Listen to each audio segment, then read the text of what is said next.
దూరానున్న చుక్కలే విన్నా గాని కదిలించలేద కాస్త కూడా నీ మనసుని పరదాలు దాటి ఒక్కసారి పలకరించవేమి అందరినీ ఇలా వెంటపడి అడగాల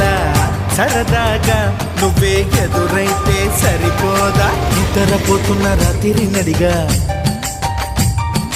గుటికి చేరిన గువ్వల నడిగా